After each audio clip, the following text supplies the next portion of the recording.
alikuja kwetu sisi na tulipokea kwa furaha kwa imani hilo neno lenye kutuletea wokovu. Karibu mpendwa msikilizaji na mfuatiliaji wa St. Gaspar Media katika kipindi cha tafakari ya Injili ya siku. Leo ni Jumatatu, juma la 33 la kipindi cha mwaka C wa kanisa. Pia leo kanisa linamkumbuka Mtakatifu Elizabeti wa Hungaria.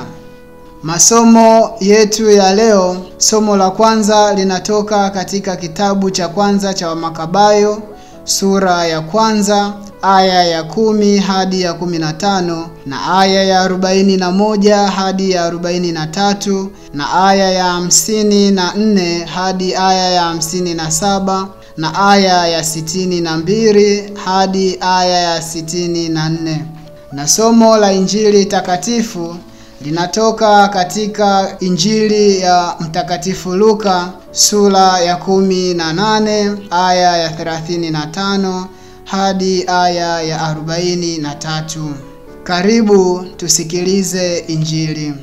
Yesu alipokaribia Yeriko, mtu mmoja kipofu alikuwa ameketi kando ya njia akiomba sadaka. Na alipowasikia makutano wakipita, aliuliza, "Kuna nini?"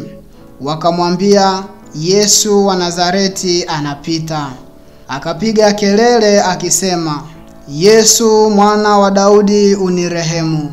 Basi wale waliotangulia wakamkemea ili anyamaze, lakini yeye alizidi sana kupaza sauti, "E mwana wa Daudi unirehemu." Yesu akasimama, akaamuru aletwe kwake. Na alipomkaribia alimuuliza, "Wataka nikufanyie nini?" Akasema, "Bwana, nipate kuona."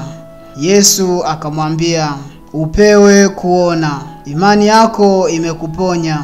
Mara hiyo akapata kuona, akamfuata huku akimtukuza Mungu, na watu wote walipoona hayo walimsifu Mungu. Neno la Bwana.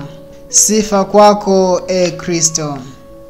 Mpendwa msikilizaji, Injili yetu ya leo tuliyoisikia hivi punde inatualika tutafakari juu ya imani thabiti aliyokuwa nayo yule mtu kipofu, ambaye alipata uponyaji wa macho yake kwa sababu ya uimara wa imani yake isiyokatishwa tamaa na mtu yeyote. Somo hili la Injili ya leo linaakisi moja kwa moja maisha yetu halisi katika jamii tunamoishi. Katika jamii zetu tunamotoka, kuna makundi ya aina kama hii ya watu tuliowasikia katika Injili.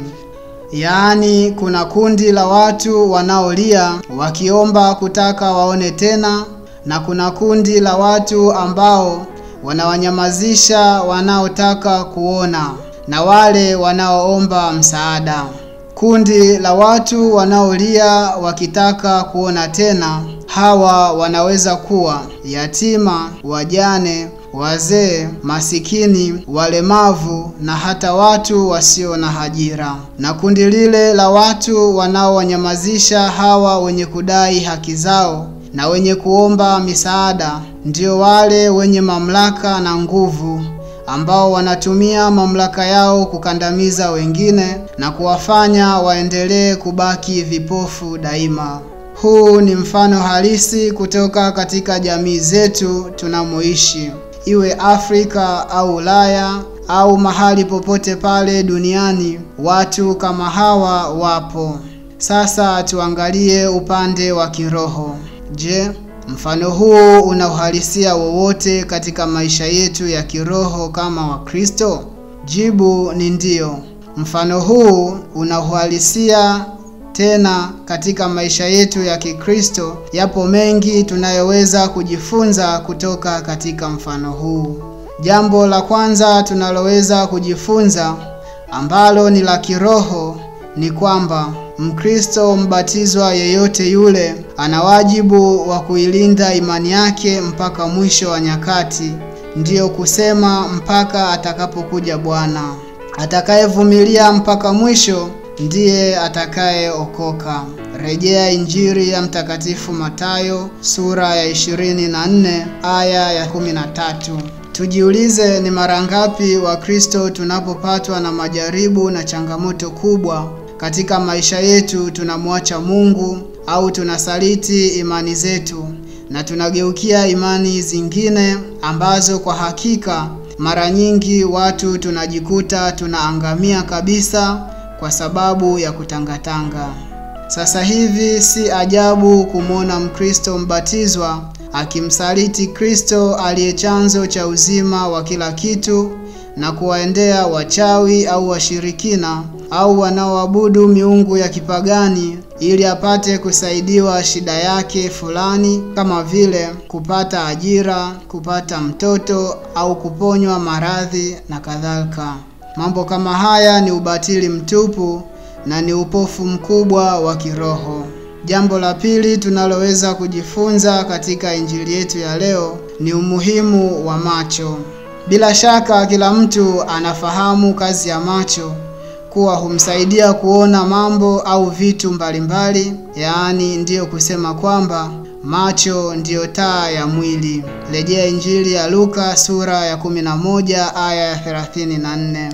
Baada ya kuona umuhimu wa macho ya kimwili, hebu tuone pia umuhimu wa macho ya kiroho. Tunaposema macho ya kiroho, mtu anaweza akajiuliza, macho ya kiroho hukaa sehemu gani, au yakoje, au yanafananaje? Mpendwa msikilizaji, tunaposema macho ya kiroho tunamaanisha nguvu ya kimungu iliyo ndani ya nafsi ya mtu ambayo humwezesha mtu huyo kuyaona mambo mbalimbali kwa mtazamo ule ambao Mungu mwenyewe hutazama. Rejea waraka wa kwanza wa Mtume Paulo kwa Wakorinto sura ya 2 aya ya 10 hadi ya 15.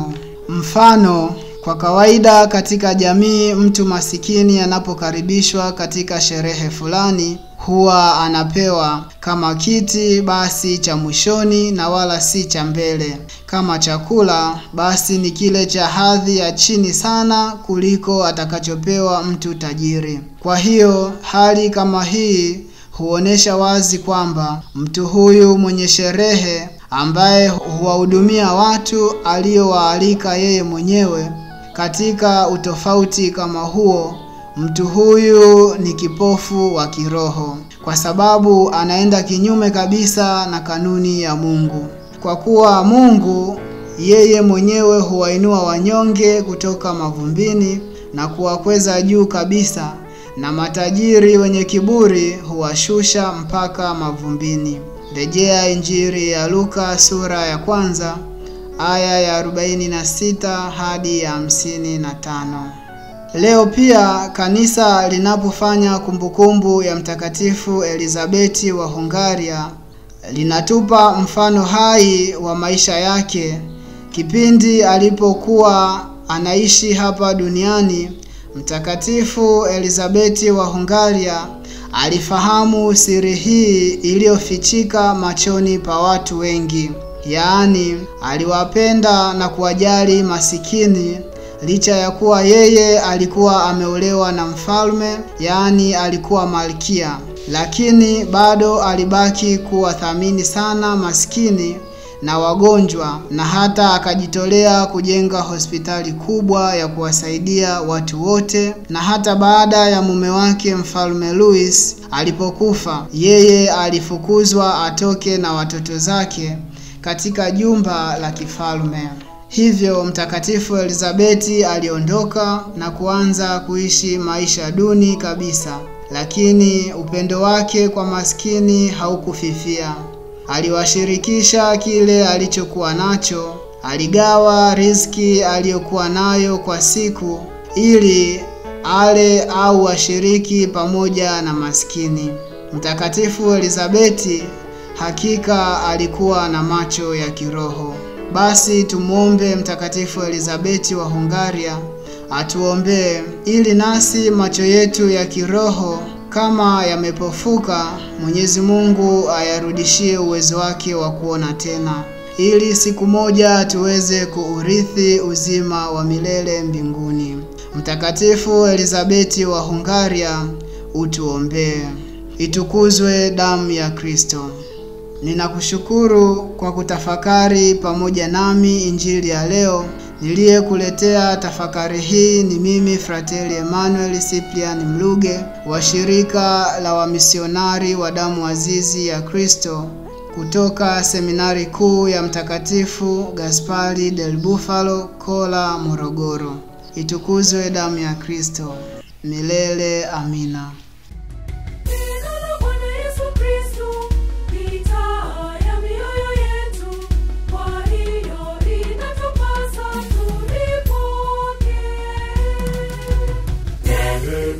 Na Bwana limekuja kwetu sisi, na tulipokee kwa furaha kwa imani. Ndilo neno lenye kutuletea wokovu. Neno la Bwana limekuja kwetu sisi, na tulipokee kwa furaha kwa imani.